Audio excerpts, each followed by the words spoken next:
I was tucked behind my little stall at the city library's book exhibition, surrounded by stacks of my latest fantasy novel. It wasn't a glamorous setup, but it felt like home.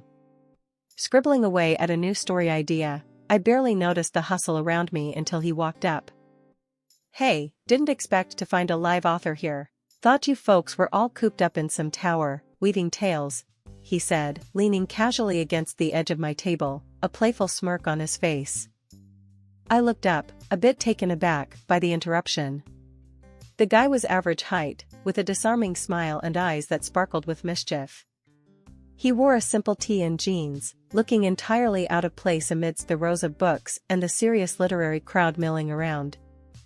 "Actually, we occasionally descend to mingle with the mortals, see if the world's still spinning," I shot back, returning his smirk with a raised eyebrow. It was rare to find someone who didn't take the literary scene too seriously. He laughed, a genuine, hearty sound that made more heads turn our way. "Fair enough. I'm Alex. And you are?" "Sheila," I replied, extending my hand. "The one who's descended today to ensure the earth is indeed still in motion." "Sheila," he repeated, shaking my hand, his grip warm and firm. "So, what's your story about? Dragons, wizards, damsels in distress?" "Something like that, but my damsels usually end up saving the dragons and outsmarting the wizards." Alex picked up a copy of my book, flipping through it with interest. "Impressive. I gotta admit, I don't read much fantasy, or much of anything really. I was dragged here by a buddy of mine, but now I'm thinking it might have been fate." I couldn't help but chuckle at his dramatic tone. "Fate's a major theme in my books.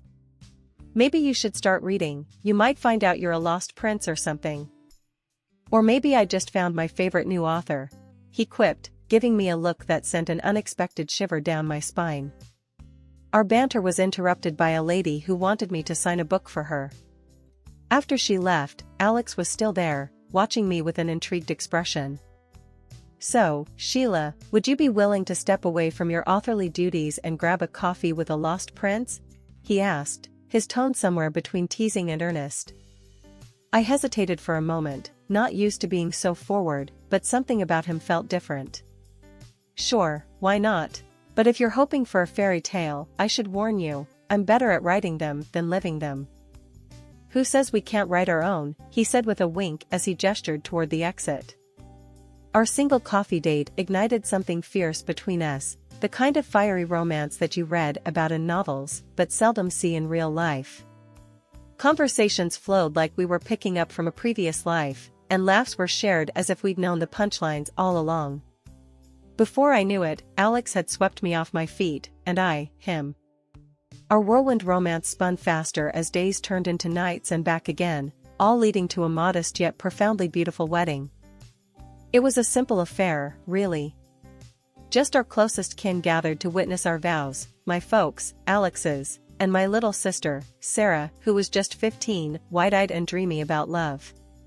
The air was thick with promise and faint whispers of forever, a stark contrast to the complexities of life that awaited us beyond that day. Life with Alex started like a dream. We were those annoying lovebirds making everyone sick with our sweetness. But as the years rolled by, something changed. The dream began to wear off, reality set in, and before I knew it, we were just another couple trying to make it through the day without a squabble.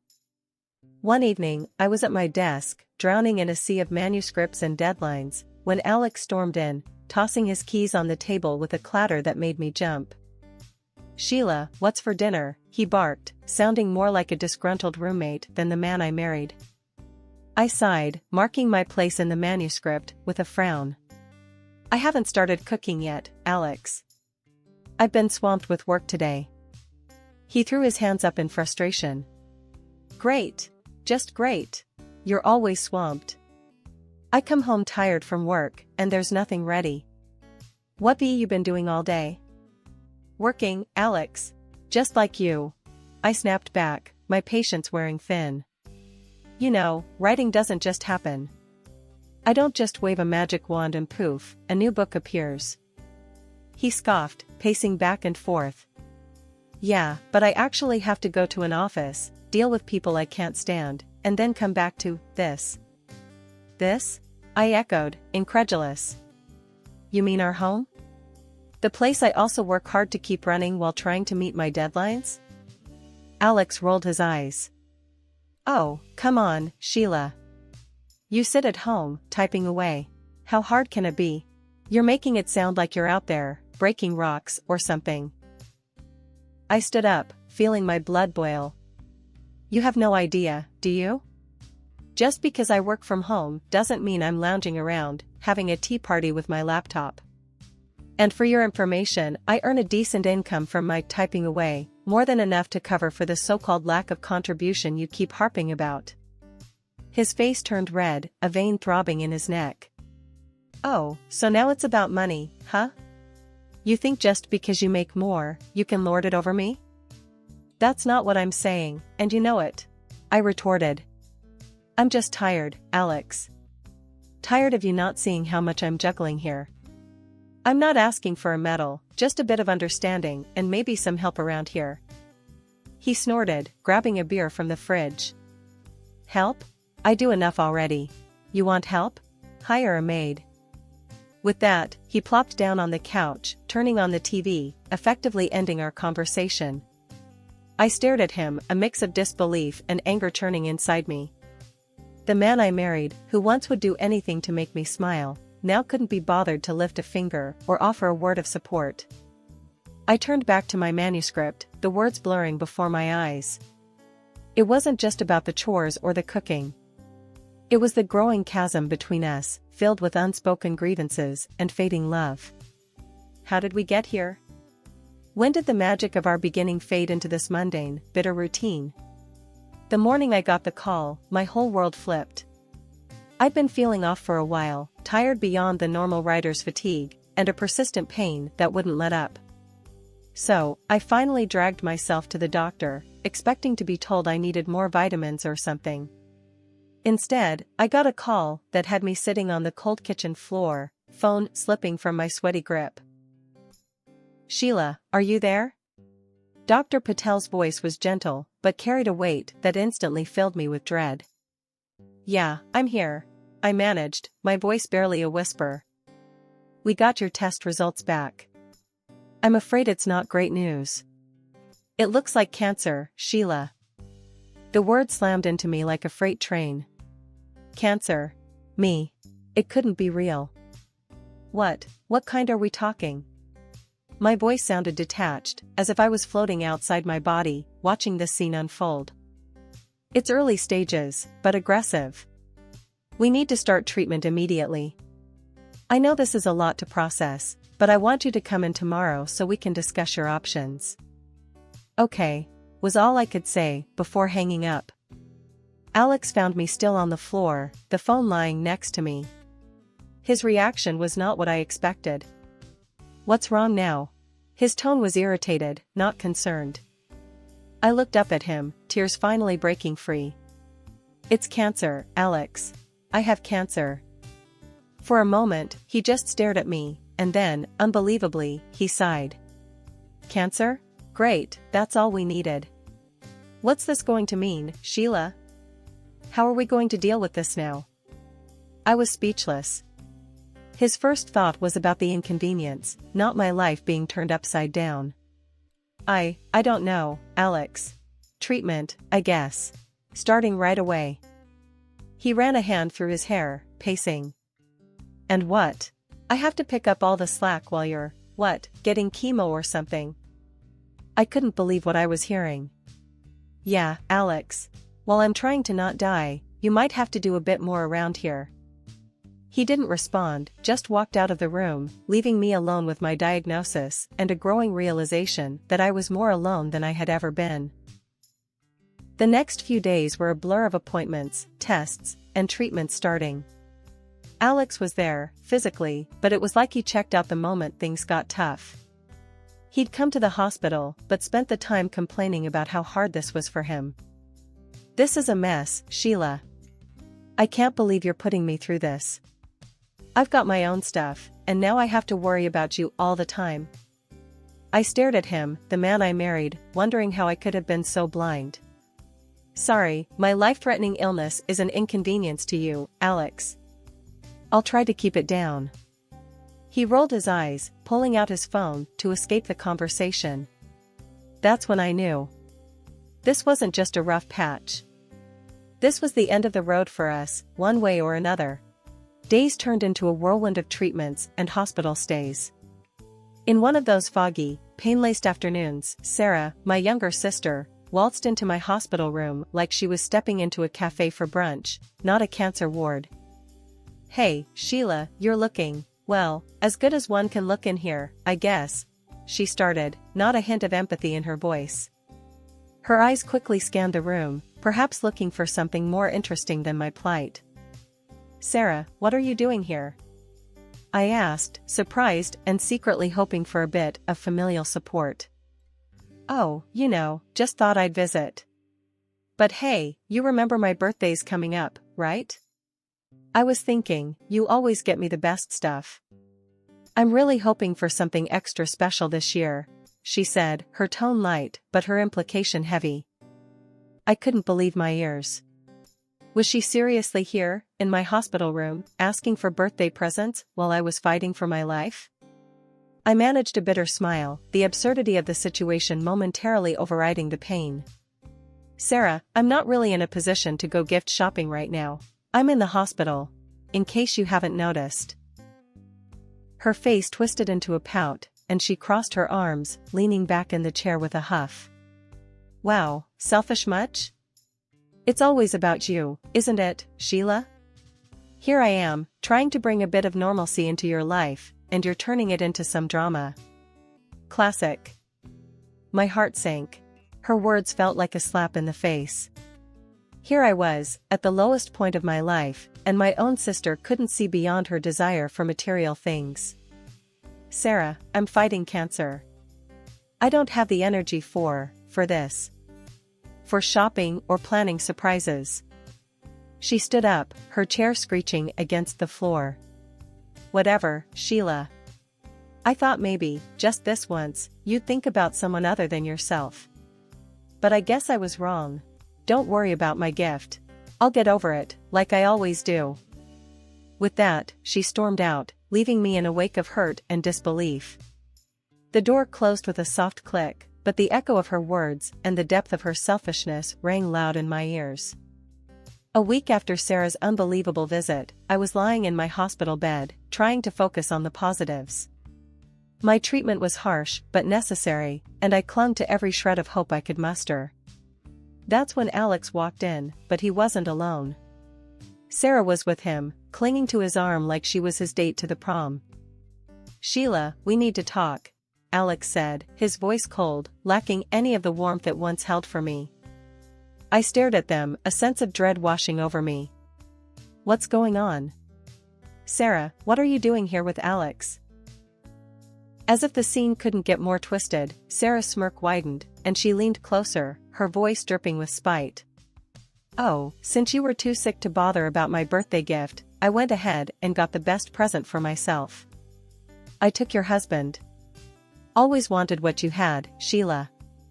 Your life, your success, and now, Alex. Alex didn't flinch, not even a bit. He looked at me, his eyes void of the love I once thought we shared. She's right, Sheila. I can't do this anymore. Can't be tied down to someone who's more of a burden than a partner. I need someone healthy, someone like Sarah, who gets me, who doesn't nag me about chores or needing help around the house. I wanted to scream, to throw something, to make them feel a fraction of the pain slicing through me. But I was too weak, too betrayed. You're leaving me? For my sister? While I'm lying here fighting for my life?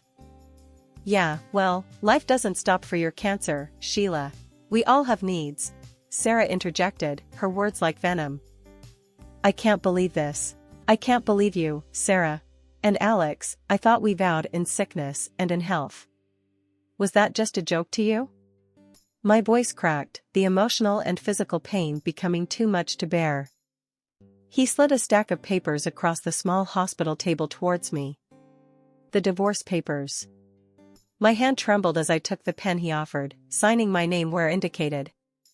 Both of them watched, surprise flickering across their faces at my quick compliance. "Fine," I said, my voice a mere whisper, but laced with a finality that even I didn't know I had in me. "Take everything. Take each other. I don't care anymore." As they turned to leave, Sarah couldn't resist one last jab. "Oh, and I'll be moving into your house. Always loved the decor. Thanks in advance." The door clicked shut behind them, leaving me in a silence that was louder than any argument. The pain of the betrayal was sharp, cutting deeper than the physical pain I'd been battling. It wasn't just the loss of Alex, it was the realization that my own sister had been harboring envy and hatred towards me, waiting for the moment to strike and take everything I loved.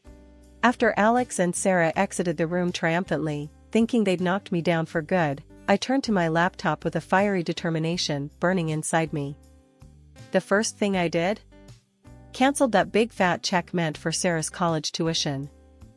Yeah, I'd been footing the bill for her education, believing I was supporting her future. Not anymore. Next up, I blocked our joint account. Alex thought he could walk away with my sister and still dip into my earnings? Not on my watch. I rang up my lawyer, my voice steady but my hands shaking. "Prepare everything. We're splitting the property, and I want every document ready to go," I told him, not missing a beat. Then, with the weight of betrayal heavy on my heart, I poured all that anger and hurt into my writing. My next book wasn't just going to be a story, it was going to be a testament to my resilience, a big middle finger to those who thought they could break me. Days later, they barged back into my hospital room like they owned the place. Sarah, with her usual flair for drama, started in on me. "You have to pay for my college, Sheila. You promised." I couldn't help but laugh, the sound bitter. "Oh, darling sister, your current lover, my dear ex, should be more than capable. After all, you two are a team now, right?" Sarah turned to Alex, her eyes wide with panic. "You'll pay for it, won't you?" Alex squirmed, the color draining from his face. I don't have that kind of money, Sarah." Watching them argue was more satisfying than I expected. That's when I laid it on them. "Oh, and Alex, pack your bags. The house? It's mine. I'll be generous and give you a tiny slice from the sale, the one you put in when we bought it, but you're moving out." His outrage was palpable. "That's not enough for a new place. What am I supposed to do?" I smirked, the game finally turning in my favor. "Well, you've got a young, beautiful bride now. Figure it out." Their shouting matched the chaos they'd brought into my life, but I was done. One call to hospital security, and they were escorted out, their protests fading down the hall. Lying back, a sense of peace washed over me, for the first time since this nightmare began. I was taking control of my narrative, one step at a time. That evening, still reeling from the showdown with Alex and Sarah, my phone rang. It was Mom and Dad. The minute they started talking, I knew it was going to be about Sarah. They didn't waste any time, diving straight into how I should cover Sarah's last year of college. I couldn't believe my ears. "You're kidding, right? After she's gone and stolen my husband, you're still taking her side?" My voice cracked, a mix of anger and disbelief. They came back at me with the usual spiel, saying I shouldn't be selfish and should be happy for Sarah's happiness. That's when I lost it. Happy? For her happiness? She orchestrated this whole mess while I'm stuck in a hospital fighting for my life, and you're telling me to be happy for her? There was a pause, a heavy silence that felt like judgment. "Sheila, you need to think about what's really important. Family sticks together," Dad finally said, his voice steady but cold. "Sticks together? Really? Because it sure doesn't feel like it." I shot back, my heart pounding. "You're asking me to support the person who betrayed me the most." They didn't say another word, just hung up. That was it. The line was drawn. No more calls came after that. It was clear where their loyalties lay, and it wasn't with me. I turned back to the only thing I had left, my writing. This new book, it wasn't fantasy. It was raw, real, a reflection of everything I'd been through. It was a gamble, a departure from the worlds I'd created before. But it was my truth. When I sent the draft to my editor, I was braced for rejection. This book was a world away from dragons and magic. It was about betrayal, about fighting back, about justice. The next day, my phone rang. It was my editor. "Sheila, your book. It moved me. I cried," she admitted, her voice thick with emotion. Hearing that, something in me shifted. Maybe, just maybe, this story was worth telling. Maybe others needed to hear it too. A few months later, the book hit the shelves. The response was immediate, overwhelming. It struck a chord, resonated with people who'd faced their own betrayals, their own battles. It became a bestseller, a testament to the power of resilience, of finding strength in the deepest of wounds. Months rolled by, and I found myself in a whole new chapter of my life. Getting out of the hospital felt like breaking free from a prison. I could finally take a deep breath, no longer surrounded by the sterile walls that witnessed my lowest points. The success of my book was beyond anything I'd imagined. The sales, they went through the roof, enough to let me buy a new house, a sanctuary where I could start fresh. Then came the talk show invites. Sitting on those sets, under the bright lights, sharing my story, it was surreal. Yeah, every word of it's true, I'd say, answering the inevitable question if my novel was really based on my life. Pulled straight from the darkest parts of my journey. The response was overwhelming. My social media blew up with messages from readers. "Your book changed my life," they'd write, and every message felt like a piece of my shattered heart being put back together. But the real kicker came out of the blue. An indie film studio rang me up, wanted to turn my story into a movie. I remember blinking at my phone, thinking, is this for real? That shock turned into excitement so fast, I was buzzing. I called my editor, the first person I wanted to share the news with. "You won't believe this, my book, it's getting made into a film. Let's go grab a coffee, my treat. We've got some serious celebrating to do." Life had its weird way of turning things around. Last I heard of Alex, he was crammed into some dingy apartment, his grand love affair with Sarah having imploded spectacularly. And Sarah? Without my financial help, college became a missed goal, a dream deferred. She's back living with our parents, picking up whatever work she can find. Sitting across from my editor in that cozy cafe, clinking our coffee cups, I couldn't help but marvel at how far I'd come. From the depths of despair, to a place of hope and new beginnings. Yeah, life's funny, isn't it? I mused aloud. You think you're at the end of your rope, and then, suddenly, you're not just swinging back, you're flying. My editor smiled, her eyes shining with pride. You did that, you know. You turned your pain into something powerful, something that resonates with so many.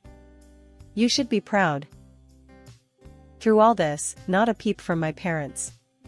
No congrats, no acknowledgement of my book's success. It stung, sure, but I was getting used to writing solo, relying on my own strength to push through. Then, one day, a knock rattled my front door. Standing there, looking a bit lost and a lot desperate, was Sarah. I'm so sorry, sis. I was stupid. Can you ever forgive me? Her voice was shaky, eyes darting, not quite meeting mine. I leaned against the doorframe, arms crossed. Sorry? Now? After everything that's gone down? She fidgeted, wringing her hands. I know it's a lot. But I need help. With college, I thought, maybe things could go back to how they were? I couldn't help but let out a bitter laugh. Back? Sarah, there's no back after what you did. You chose your path. Time to walk it. With that, I closed the door gently but firmly. She stood there a moment longer, I could see her shadow under the door, before she walked away. Turning back to my house, my sanctuary, I felt a pang of something. Was it regret?